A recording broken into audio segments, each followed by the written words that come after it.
Good afternoon. Welcome to hello స్వతంత్ర live show. నేను మీ ఆరోహి. భాష, సాహిత్యం, కళలు ఒక సమాజానికి జీవనాడులు. తెలుగు కథా సాహిత్యం, నవల ప్రపంచం మన జీవితాలను అక్షరబద్ధం చేస్తే కూచిపూడి, భరతనాట్యం వంటి శాస్త్రీయ నృత్యాలు మన సంస్కృతిని విశ్వవ్యాప్తం చేశాయి. కానీ నేటి డిజిటల్ యుగంలో రీల్స్, వెబ్ సిరీస్ల వేగంలో ఈ అద్భుత కళారూపాలు ఆదరణ కోల్పోతున్నాయా? మన మూలాలను మనం విస్మరిస్తున్నామా? ఈ గంభీరమైన అంశంపై చర్చించడానికి సాహిత్యం, నృత్యం ఈ రెండు రంగాల్లోనూ తనదైన ముద్ర వేసిన ప్రముఖ కథా రచయిత్రి, నాట్య కళాకారిణి కోడూరు సుమనశ్రీ గారు ఈరోజు మనతో పాటు స్టూడియోలో ఉన్నారు. MA Hindi, MA journalism, MA Kuchipudi, PhD, రచనలు, కవితలు, నాట్య బోధన ఈ రంగాలలో ప్రావీణ్యం ఉన్న సుమనశ్రీ గారు ఇప్పటికీ 72 కథలు, 500 వరకు కవితలు రాశారు. 17 అవధానాల్లో పాల్గొన్నారు. ఆంధ్రప్రదేశ్ సంగీత నృత్య అకాడమీ సభ్యత్వం, 16 బిరుదులు, 500కి పైగా పురస్కారాలు. సుమాంజలి కూచిపూడి నాట్యాలయ ప్రిన్సిపల్, తెలుగు కళావేదిక సాహిత్య సాంస్కృతిక సేవా సంస్థ వ్యవస్థాపకురాలు. క్లుప్తంగా సుమనశ్రీ గారి ప్రొఫైల్ ఇది. సో మేడం, ఇవన్నీ ఎలా సాధ్యమయ్యాయి మేడం మీకు? ముందుగా స్వతంత్ర టీవీ అలాగే వీక్షిస్తున్న ప్రేక్షకులందరికీ నా నమస్సుమాంజలిలు. ఎలా సాధ్యమయ్యాయి అంటే, మనిషికి సాధ్యం కానిది ఏదీ లేదు. ఏదైనా సాధించాలి అనుకున్నప్పుడు అందుకు మన స్థాయి కానీ, మన వయసు కానీ ఇవన్నీ ఏవి అడ్డం రావు. ఆలోచన ఒకటే ముఖ్యం, సంకల్ప బలం అంతే. అంటే అవన్నీ చదువుతున్నప్పుడు అసలు నేనే అంటే అవన్నీ తెలుసుకుంటున్నప్పుడు కూడా మీ గురించి ఒక మనిషి ఇన్ని సాధించగలదు అంటే ఎంత ఆశ్చర్యం కలిగిందో నాకు. నిజానికి నేను సాధించింది చాలా చాలా చాలా తక్కువ. ఇంకా ఉంది, టైం సహకరించక చాలా మటుకు ఆగిపోవాల్సి వచ్చిన పరిస్థితులు. కానీ అలా అంటే చిన్నప్పటి నుంచి ఇంట్లో సాంస్కృతిక వాతావరణం ఉంది. మా వాళ్ళు కూచిపూడి వాళ్ళే, అది జెనెటికల్లీ అలవాటైన కళ. సాహిత్యం కూడా మా తాతగారు వాళ్ళందరూ కూడా మంచి మంచి గ్రంథకర్తలు, వేదాలు ఇవన్నీ కూడా తెలిసిన వారు, పురాణాలు అవన్నీ రాసేవాళ్ళు. అలా అవన్నీ అలా ఒక పరంపరగా నాకు దైవదత్తంగా లభించిన అంశాలు. కాకపోతే మేము నలుగురు ఉన్నా కూడా మిగతా ముగ్గురు వాటి వైపు పెద్దగా ఆసక్తి చూపలేదు. నాకు మాత్రం వాటి పట్ల చాలా అనురక్తి, ఆసక్తి కూడా ఏర్పడ్డాయి చిన్నప్పటి నుంచి కూడా. అది పెంపకం వల్ల కావచ్చు, ఇంట్లో చూస్తున్న వాతావరణం వల్ల కూడా కావచ్చు. కానీ సమాజానికి అవి చాలా అవసరం అని అప్పట్లో వాళ్ళు చెప్తుంటే వింటుండేదాన్ని. పెద్దలు చెప్తారు కదా, ఇది చాలా అవసరం అమ్మా, ఇలా చేయాలి, అలా చేస్తే మంచిది, ఇది మన సాంప్రదాయం, ఇది మన సంస్కృతి, ఇది దాన్ని మనం చాటించాలి, ప్రపంచమంతా చాటాలి, కాపాడాలి, మన వంశంతోనే ఇది వెళ్ళిపోకూడదు, తర్వాత తరాలకు కూడా ఇది అలా పరంపరగా వెళుతూ ఉండాలి అనేది చెప్తూ ఉండేవాళ్ళు. కాబట్టి దాన్ని నిజంగానే కాపాడాలి. అదేదో శంకరాభరణం సినిమాలో డైలాగ్ ఉంది కదా, ఆరిపోతున్న దీపాన్ని చేతులు కాపు కావలసిన చేతులకు అని చివరి డైలాగు.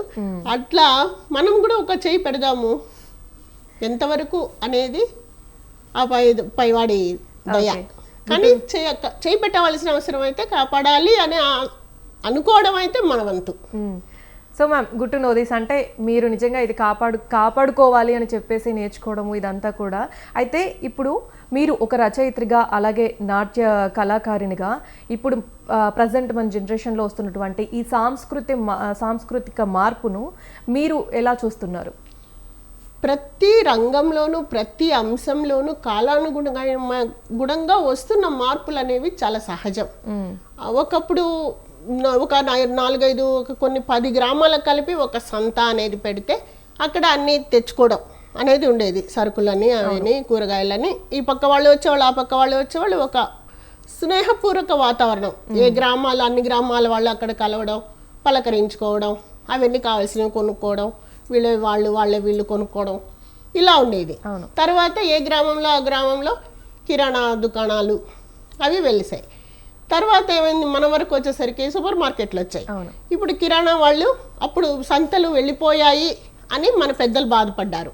అయ్యో, సంత ఉంటే ఎంత బాగుండేది అని, దొరికేవి, పక్క ఊరు వాళ్ళని పలకరించేవాళ్ళం, ఇలా అని వాళ్ళు బాధపడ్డారు. కొంచెం మేము పెరిగే తరాలు అంటే 70, 80 ఆ దశకాల్లో ఆ ఊళ్ళో షాపులు ఉంటే అక్కడ వెళ్ళి తెచ్చుకుంటాం కదా, సంతకు వెళ్ళాల్సిన అవసరం లేదు. అలా షాపుల్లో తెచ్చుకునే వాళ్ళం.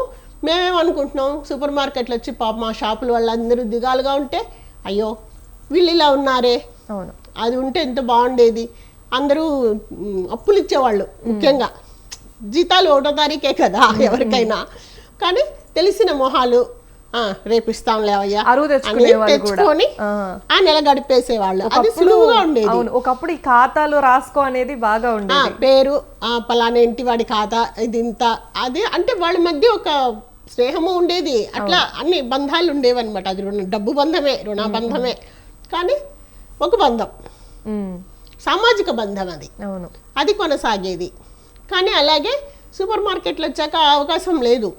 ఎప్పటికప్పుడు ఫోన్పేలు కొట్టడం, తెచ్చుకోవడం, లేకపోతే ఆర్డర్లు పెట్టి తెచ్చుకోవడం ఇలాగ అవుతుంది. అప్పుడు కిరాణా దుకాణం వాళ్ళు చిన్నపోయారు. అయ్యో మా దుకాణాలు పడిపోతున్నాయి సూపర్ మార్కెట్లు వచ్చినందువల్ల అని వాళ్ళు బాధపడ్డారు. అలాగే ప్రతి రంగంలోనూ ఒక మార్పు అనేది కాలానుగుణంగా మనము అనుభవిస్తున్నాం. మా జనరేషన్ 70 నుంచి మొదలైతే మాకు వచ్చేసరికి 80 అనుకోండి, 10 ఏళ్ళకి కాస్త సామాజిక అవగాహన, ఊహ, ఇదిలా ఉంది అది అలా ఉంది అనేది తెలుస్తుంది కదా. అప్పుడు నాట్యం నేర్చుకోవడం అంటే ఒక తపస్సు. అవును, తప్పు చేస్తే కాళ్ళ మీద పడేవి. ఇంట్లో వాళ్ళని లేదు, పరాయి స్టూడెంట్ నేను అమ్మ దగ్గర నేర్చుకుంటే వచ్చిన స్టూడెంటా మా కూతురా అని కాదు, ఎవరు తప్పు చేసినా పడేవి. ఈ డ్యాన్స్ నేర్చుకోవడానికి 3 ఏళ్ళు పడుతుంది, అడుగులు పూర్తవడానికి 1 సంవత్సరం పడుతుంది. తర్వాత చిన్న చిన్న అంశాలు అవి నేర్చుకోవడానికి, జతులు నేర్చుకోవడానికి వాటికి ఇంత పడుతుందని ఒక టైం పెట్టేవాళ్ళు. దాదాపు 15 ఏళ్ళు వచ్చినప్పటికీ రంగప్రవేశం అనేది చేసేవాళ్ళు. ఇక్కడ తర్వాత ఈ కాలం కొద్దీ అన్ని ఫాస్ట్ జనరేషన్ అన్నట్లే అవి కూడా తెస్తారు, చేర్చుతారు. మాకేంటి అదే ఆలోచన ఉంటుంది. గురువులు మా ఏరియాలో ఉన్న గురువులకు, మా ముందున్న గురువులకి ఏంటుంటుంది, ఒక సాంప్రదాయబద్ధంగా ఒక పద్ధతి ప్రకారం మేము ఎలా నేర్చుకున్నామో అలా మేము నేర్చుకున్న పద్ధతి ప్రకారం మేము నేర్చుకున్న అంశాలు ఇవన్నీ సాంప్రదాయంగా వస్తున్నవి, గ్రంథాల్లో ఉన్నవి, వాటిల్లో ఉన్నవి మేము చెప్తాము. కాబట్టి అలాగే నేర్చుకోవాలని మేము అనుకుంటాం. కానీ ఇప్పటి వాళ్ళు అలా కాదు. చేరిన వారం రోజులకి ప్రదర్శనలు మొదలవ్వాలి, ఖచ్చితంగా అంతే చెయ్యాలి. మా అమ్మాయి పలానా చోట చేయాలండి, మా అమ్మాయి పలానా ఏదో బుక్ ఎక్కాలి, ఆ బుక్లో ఎక్కాలి, ఈ బుక్లో ఎక్కాలి, లేకపోతే ఏదో టీవీ షోస్ ఉంటాయి కదా వాటిల్లో చేయాలి. దానికి తగినట్టు మీరు నేర్పించండి. వాళ్ళ డిమాండ్ని మేము అంగీకరించాలి. లేకపోతే మాకు అదే జీవనంగా ఉన్న వాళ్ళకి గడవదు. అప్పుడు మేము కూడా మారాలి కదా, తప్పదు. అవును, మనకు అదే జీవనాధారము, ఆ ఫీజులతోనే మనం జీవితం గడపాలి అనుకున్నప్పుడు వాళ్ళ అనుగుణంగా మనం మారాలి అనేది తథ్యం. అది ఇంకా తప్పదు. వేరే ఆదాయం ఏదన్నా ఉండి మనకి ఇది ఒక ప్రొఫెషన్గా కేవలం పక్కన మనం చెప్పుకోవాలి, మన కళని మనం ప్రచారం చేసుకోవాలి, నేను పలానా కళాకారిణిని అనేది ప్రచారం చేసుకోవాలి అనుకున్నప్పుడు పర్వాలా, ఆ ఉద్యోగంలో జరుగుతుంటుంది.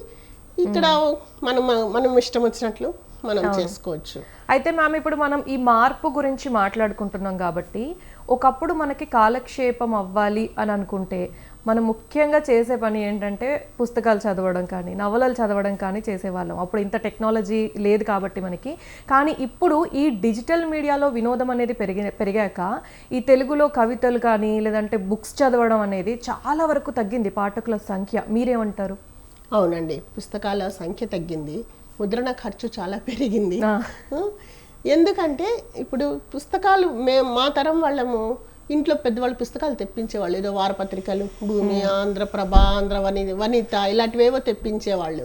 అవి ఇంట్లో ఉంటే నేను 8th 9th ఆ ఏజ్ వచ్చినప్పుడు ఆ క్లాసుల్లో చదివేటప్పుడు మా అమ్మ ఈరోజు వనితలో పలానా ఇది చదువు, నువ్వు ఆర్టికల్ కానీ ఒక కథ కానీ నువ్వు చదువు అని చెప్పేది పని కట్టుకుని. అంటే అది మనకు అర్థమయ్యేలాగా అవసరమైన విషయం ఏదో అందులో ఉంది అని అర్థం. ఆ రకంగా తెలుసుకునే వాళ్ళం. పుస్తకాలు చదవాలి, అమ్మ వాళ్ళు చదువుతున్నారు, నాన్న వాళ్ళు చదువుతున్నారు, అందరు చదువుతున్నారు, దాన్ని మనం కూడా చదవాలి అనేది ఒకటి ఉండేది. డిజిటల్ వచ్చాక ఏంటంటే నీకు ఒక లైబ్రరీకి వెళ్ళో ఒక ఇప్పుడు సడన్గా ఈ కాలం రచయిత కొంచెం ముందు కాలం అయినప్పటికీ ఒక యండమూరి గారిని తీసుకున్నాము అనుకోండి, మీకు యండమూరి గారు తెలుసా అని నేను అంటే మీరు వారి గురించి గూగుల్లో చూసేస్తారు. అంతే కదా, గూగుల్లోనే కదా సామాన్యంగా పిల్లలు ఎవరైనా చూస్తారు. అవును. ఇంకా వేమన లాంటి వాళ్ళ గురించి ఎవరిని గురించి వెతకమన్నా ముందు సెల్కే వెళ్తుంది చెయ్యి. కానీ లైబ్రరీకి వెళ్ళి ఆ పుస్తకాలు తీసి ఆయన ఇతనివి రాశారు, లేకపోతే ఏమిటి ఇంత గొప్ప రచయిత్రి, ఇంత గొప్ప కవయిత్రి, ఏమిటి ఇలా రాసింది, ఒక ఇన్స్పిరేషన్ ఇచ్చింది, సాహిత్య అకాడమీ పురస్కారాలు పొందింది, అలా అని చెప్పేంత సమయం కానీ వాళ్ళకు ఆలోచన కానీ వాళ్ళకి రావట్లేదు. అందుకు కారణం ఏంటి అంటే పెరుగుతున్న సాంకేతికత, టెక్నాలజీ. ఈజీగా అన్నీ సులువుగా ఉండాలి. నానో టెక్నాలజీ ఇంత వస్తువు అవ్వడం ఎలా మనం స్వీకరిస్తున్నామో తెలివిని కూడా అలాగే చేస్తున్నాం. క్యాలిక్యులేటర్లు వచ్చాక 2 × 2 అని ఎవరు చెప్తున్నారండి? ఎక్కాలు చెప్తున్నారా పిల్లలు? అసలు మీరు 12 2 ఎంత అనగానే క్యాలిక్యులేటర్కి వెళ్తారు. అవును, సడన్ గా మధ్యలో అడిగినా కూడా మేము ఎలా నేర్చుకున్నాం, 100 ఎక్కాల వరకు చచ్చినట్టు నేర్చుకుని అప్పచెప్పేవాళ్ళం. అది మా తరం. మా తర్వాత సరే మా పిల్లలు కొంతవరకు అంత మాత్రం, తర్వాత వాళ్ళంతా అంతే కదా, క్యాలిక్యులేటర్లు చూడడం. నీకు అడిషన్ కూడిక కావాలన్నా తీసివేత కావాలన్నా ఏ విధమైన గణాంకాలు గణితానికి సంబంధించి ఏ విషయం కావాలన్నా క్యాలిక్యులేటర్ ఉందిలే అనేది ధీమా. ఇటు నొక్కేస్తే అది చెప్పేస్తుంది. మనం ఎందుకు దానికోసం బుర్ర ఉపయోగించాలి? మన సైన్స్ ప్రకారం తీసుకుంటే ఉపయోగించని ఏదైనా కొన్నాళ్ళకు నశిస్తుంది. అది దేహ భాగమైనా కావచ్చు, ఏదైనా కావచ్చు, ఉపయోగించనేది నశిస్తుంది కదా. జీవ పరిణామ సిద్ధాంతం ప్రకారం అది అంతే. మరి అలాంటప్పుడు మన బ్రెయిన్ కూడా అంతే కదండి, తుప్పుపట్టిపోతుంది.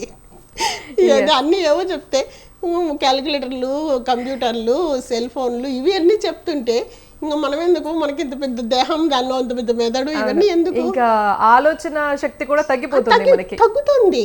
కాబట్టి ఆలోచన ఉండవలసిన స్థలంలో ఆవేశాలు, అత్యుత్సాహ నిర్ణయాలు అనమాట. అంటే చాలా లిమిట్లో, ఇప్పుడు ఆత్మహత్యలు కావచ్చు, లేకపోతే విడిపోవడాలు కావచ్చు, ఈ ఫ్రస్ట్రేషన్స్, ఇట్లాంటివన్నీ అంటే అవి ఒక రకంగా విధ్వంసానికి కారణమవుతున్నాయి. అంతేగాని నీకు ఆలోచించే వివేకం నశించినప్పుడు ఆవేశంలో నిర్ణయాలు తీసుకుంటావు నువ్వని కాదు, ఎవరైనా అంతే కదా. అందువల్లనే నీకు ఈ విధ్వంసాలన్నీ వస్తున్నాయి. ఆలోచన లేదు. ఆలోచన ఉంటే వాళ్ళు నన్ను ఎందుకు ఇలా అన్నారు, పోనీలే ఈసారి క్షమిద్దాం, ఇంకోసారి మాట్లాడదాం, కూర్చొని మాట్లాడుకుందాం. ఇది ఒకప్పటి డైలాగు. అవును, ఇప్పుడు కూర్చోవడాలు లేవు, మాట్లాడుకోవడాలు లేవు. అవును, నువ్వే నేనే అంతే. ఎందుకు ఇంత డ్రామా అని చెప్పి అవసరం లేదు. దూరం అయిపోవడానికే అక్కడికి తేల్చేస్తున్నారు. ఇంకా రేపు ఏదో జీవితమే లేనట్టు, ఇంకా నీతో నాకేం పని లేదు. ఒక సొసైటీలో బతుకుతున్నాం, ఒక ఇంట్లో బతుకుతున్నాం. ఇరుగు పొరుగులతోనే ఒక కఠినంగా మాట్లాడాలంటే బాధపడే యుగం నుంచి ఒక ఇంట్లో వాళ్ళే ఒకరితో ఒకరు ప్రేమగా మాట్లాడుకోలేని పరిస్థితిలో ఉన్నాం కదా. అదేమంటే ఎవరి అభిప్రాయాలు వాళ్ళవి, ఎవరి ఆలోచనలు వాళ్ళవి, ఇలా ఉంటుంది. అక్కడ ఆలోచన ఉంటే అసలు ఇంత సమస్య లేదు. ఆలోచన లేదు కాబట్టే నీకు ఆ సమస్య. ఇప్పుడు కళలు అనేవి నీకు ఆ అవగాహన, ఆలోచన, ఏకాగ్రత, వీటన్నిటినీ కొంచెం సమన్వయపరుస్తాయి. చిన్నపిల్లలనైనా మీరు ఒక డ్యాన్స్ క్లాస్లో చేర్పించారంటే వాళ్ళు ఏకకాలంలో తాళం మీద దృష్టి పెట్టాలి, పాడే పాట మీద దృష్టి పెట్టాలి, లేకపోతే ఒక జతిస్వరం, గురువుగారు పలికే జతిస్వరం మీద దృష్టి పెట్టాలి.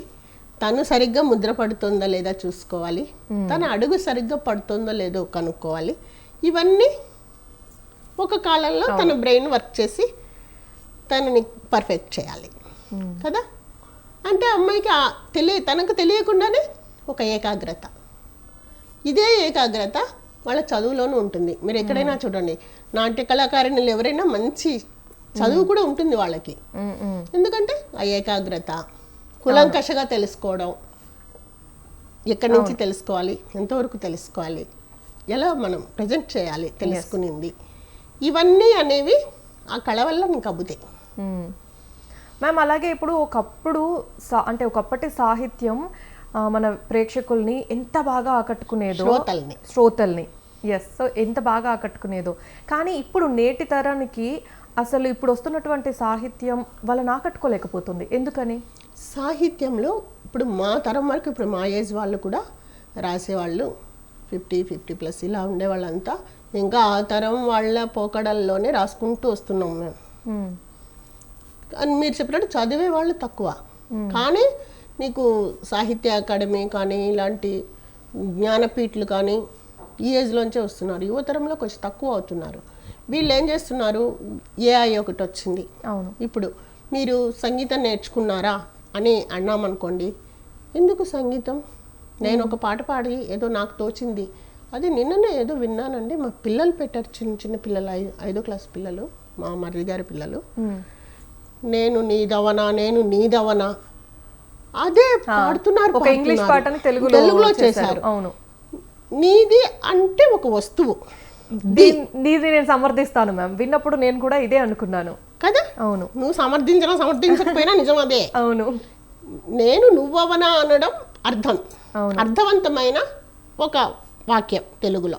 నీ వాడి పోనీ అంత పొడుగనకపోయినా నేను నువ్వవనా కొంచెం రొమాంటిక్గా కొంచెము భావుకతతో చెప్పడం అనేది ఉంటుంది. నీదవనా ఏంటి, నీ పెన్నా లేకపోతే నీ దువ్వేనా ఏంటది? ఆ పదానికి అర్థం ఉందా? అమ్మో దాన్ని ప్రాక్టీస్ చేస్తున్నారు కూర్చొని, ఏంది ఆ పాట అంటే నీకు తెలియదు పెద్దమ్మా. నిజమే, నాకు తెలీదు, కొత్తగా వింటున్నాను నిజంగానే. అలా డిజిటల్లో నేను పాడొచ్చంట, నాకు ఎస్ జానకి వాయిస్ లాగా నా వాయిస్ రావాలంటే వస్తుందంట. నా వాయిస్ అవసరంలే, సరే పోనీ నా వాయిస్ పోతే పోయింది. మంచిగా లెజెండరీగా తరతరాలుగా పాడుకుంటూ వస్తున్న మహాతల్లులు వాళ్ళు, వాళ్ళ వాయిస్ నా వాయిస్ వాళ్ళలాగా రావాలి అనుకోవడానికి కరెక్టేనా? ఏ వల్ల ఆ మ్యూజిక్ పెట్టేస్తున్నారు. వీళ్ళు రాసే పిచ్చి రాతలు, అదే నీదవనా నాదవనా అనేంటి పిచ్చి రాతలకి ఆ మ్యూజిక్ పెట్టేస్తున్నారు. ఆ ఏఐ మ్యూజిక్ తెలుస్తుంది, అది వెంటనే ఏఐ మ్యూజిక్ అనే దానికి కంపోజ్ చేసి తిరిగ్గా ఒక ఇళయరాజాలాగో అలాగా మ్యూజిక్ డైరెక్టర్లు కంపోజ్ చేసిన దానికి ఏఐలో పెట్టిన మ్యూజిక్కి నీకు తేడా వెంటనే తెలుస్తుంది, ఎంత సంగీత జ్ఞానం ఎక్కువ లేకపోయినా పరిజ్ఞానం. అట్లాంటప్పుడు నీకు పని కట్టుకొని నేర్చుకొని కంపోజ్ చేసుకొని ఇవన్నీ చేసేది, అది చెప్పా కదా, ఉపయోగించడం మానేస్తున్నారు. అవును, అది ఏ పరంగా కావచ్చు, కళల పరమైనా, చదువు పరంగా అయినా, జీవన విధానం పరంగా అయినా కూడా. ఇంకా మనకి ఎందుకు ఇచ్చింది, దేహాల్లో భాగాలు ఇచ్చింది ఎందుకు? చేతులు వాడకూడదు, మిషన్లు కావాలి, నోరు వాడకూడదు, టాబ్లెట్లు వేసుకుంటే ఆకలి పోతే ఫోన్లే వేసేసుకుంటాం కూడాను. ప్రస్తుతానికి జొమాటోలు వాటితో సర్దుకుంటున్నాము, వంట చేసుకో. అంటే చాలా వరకు మ్యామ్ ఇట్లా ఇప్పుడు మనం మాట్లాడుకుంటున్నట్టు ఆ లిరిక్స్ ఒకవేళ సాహిత్యం సరిగ్గా లేకపోయినా, అర్థవంతంగా లేకపోయినా సరే, ఏదో వెనక ట్యూన్ బాగుంది అని, వాయిస్ బాగుంది అని, అంటే ఈ వాళ్ళకి అంటే మనకి ఇప్పుడు మనం మాట్లాడుకున్నట్టు ఈ పుస్తకాలు కానీ నవలలు కానీ చదవడం తక్కువైపోయి తెలుగు మీద పరిజ్ఞానం తక్కువైపోవడం వల్లనే అంటారా? భాష ముఖ్యంగా, భాష చనిపోతే భావం చనిపోతుంది, భావం చనిపోతే మొత్తం మన మనిషి భావాలకే అర్థం లేకుండా పోతుంది. అది ఇప్పుడు మనమే చిన్నదే, అది నీది అనేది చిన్న పదమే, కానీ అక్కడ దాని అర్థం ఏంటి? అవును, ఒక వస్తువు. ఇలా అర్థం లేని పదాలని వ్యర్థంగా తెచ్చుకొని అవసరమైన భాషని, దాని భావాన్ని, అందులో మన తెలుగు అంత అందమైన ప్రతి చిన్న స్పర్శ, ప్రతి చిన్న భావానికి మనకు ఒక భాష ఉంది, పదం ఉంది. ఆ పదాలు ఏవి ఎవరికి తెలియదు, ఎవరికి తెలియట్లేదు అసలు ఇప్పుడు, ఎందుకంటే వాడరు, వినరు, తెలుసుకోవాలి అని కూడా అనుకోవట్లేదు. కొత్తగా ఏదొస్తే దాన్ని సొంతం చేసుకోవడం. మా చిన్నతనంలో దాదాపు నాకు 10-12 ఏళ్ళు ఉన్నప్పుడే మా పెద్దమ్మ గారు, అంటే అప్పటికి ఆవిడకి ఒక 50-60 ఉంటాయి అనుకోండి, అప్పుడే ఆవిడకి చెన్నై గవర్నమెంట్ వాళ్ళు, ఆవిడకి చెన్నై కళాకారిణి పురస్కారం ఇచ్చేవాళ్ళు. ఆవిడ కథకళి నాట్య కళాకారిణి. ఆవిడకి ప్రతి నెల పారితోషికం పంపేవాళ్ళు 1116. ఇది మా చెన్నైలో మాకు ఎప్పటి నుంచో ఇస్తున్నారు కళాకారిణులకు. ఆంధ్రాలో అది లేదు. ఓకే. వృద్ధ కళాకారులకు ఒక పెన్షన్ కానీ, ఒక ఏజ్ వరకు మేము చేయగలము, మేము చెప్పగలము. మా బాధ ఏంటంటే మాలాగే తయారు కావట్లేదు, శాస్త్రబద్ధంగా తయారు కావట్లేదు. తొందర, అన్నీ తొందరే. 3 రోజుల్లో జతిస్వరం వచ్చేయాలి, 3 రోజుల్లో తిలాన వచ్చేయాలి, 3 రోజుల్లో అది రావాలి, అది రావాలి, ఇది రావాలి. ఎక్కడి నుంచి వస్తాయి? అవి వచ్చిన 3 రోజుల్లో వెళ్ళిపోతాయి. నువ్వు నిదానంగా నేర్చుకున్న దానికి, హడావిడి పడి నేర్చుకున్న దానికి తేడా ఉంటుంది. అవును. అంటే ఆ ప్రోత్సాహం అనేది ఆంధ్రాలో లేదు. ముఖ్యంగా ప్రభుత్వ పరంగా అలాంటి ప్రోత్సాహకాలు ఉంటే కళాకారులకు కొంచెం జీవం ఉన్నట్టుంటుంది. అవును. మాకేం వేరే జీతాలు ఏం లేవు. వేరే ఉద్యోగం చేస్తూ కళని పోషించుకునే వాళ్ళ పరిస్థితి సరే. నేను ఏదో అలాంటి వాళ్ళు అంటే పక్కన ఆల్ ఇండియా రేడియోలో క్యాజువల్ అనౌన్సర్గా చేసుకుంటాను, ఎస్పీబీసీ ఛానల్లో స్క్రిప్ట్స్ రైటింగ్ ఏది చేస్తుంటా. నా ఆదాయానికి తగినట్టు నేను చేసుకుంటాను. అది డాన్స్ నేర్పించుకోవడం అనేది నా డాన్స్ ముఖ్యంగా నేను మర్చిపోకూడదు. నేను నేర్చుకునేది నేను మర్చిపోకూడదు. దానికి పదును పెట్టుకుంటూ ఉంటేనే ఈరోజు పిల్లలకి ఈ లెసన్ చెప్పాలి అంటే తెల్లవారుజామున లేచి నేను ప్రాక్టీస్ చేసుకుంటా. ఈరోజు ఇది చెప్పాలి, ఇది ఇంతే కదా, కరెక్టా కాదా అమ్మని అడిగి కన్ఫ్యూజ్ తేల్చుకుంటా. అట్లా ఒక పద్ధతి. ఇప్పుడు వాళ్ళకి తెల్లవారుజామున లేయాలి అనే ఆలోచన లేదు, పెద్దలు చెప్పటం లేదు. ఎందుకు ఆ టైంలో చదివితే బాగా వస్తుందని మమ్మల్ని లేపేవాళ్ళు. అదే పని కట్టుకుని అదే పనిగా 5:30 లేపేవాళ్ళు.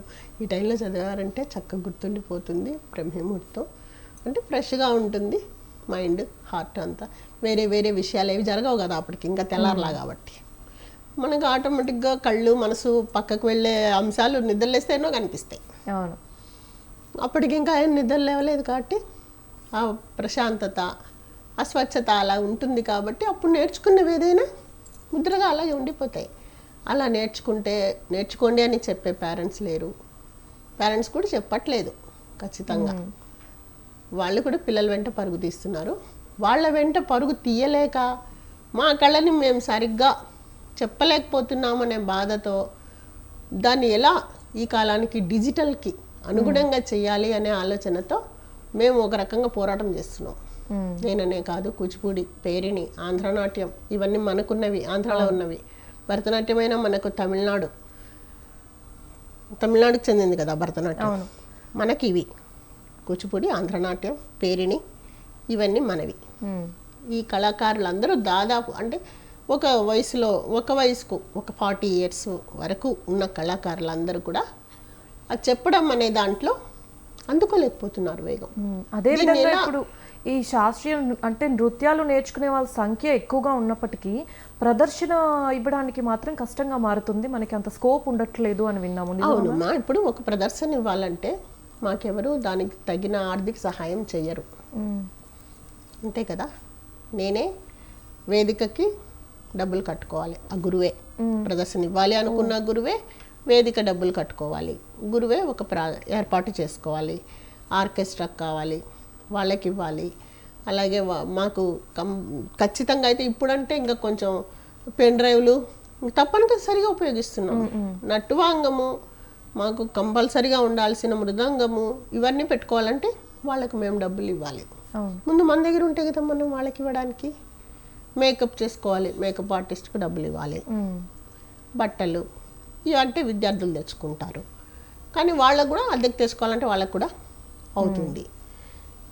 కళలు అనేవి ఒక 10 మంది, ఒక గవర్నమెంట్ ఆఫీస్లో ఒక ఆఫీసర్ ఉన్నాడంటే అతని కింద ఆఫీసర్లు, అతని కింద అలా ఉన్న మొత్తం ఆ స్టాఫ్ని అంతా నీకు ఒక ప్రభుత్వం పోషిస్తోంది.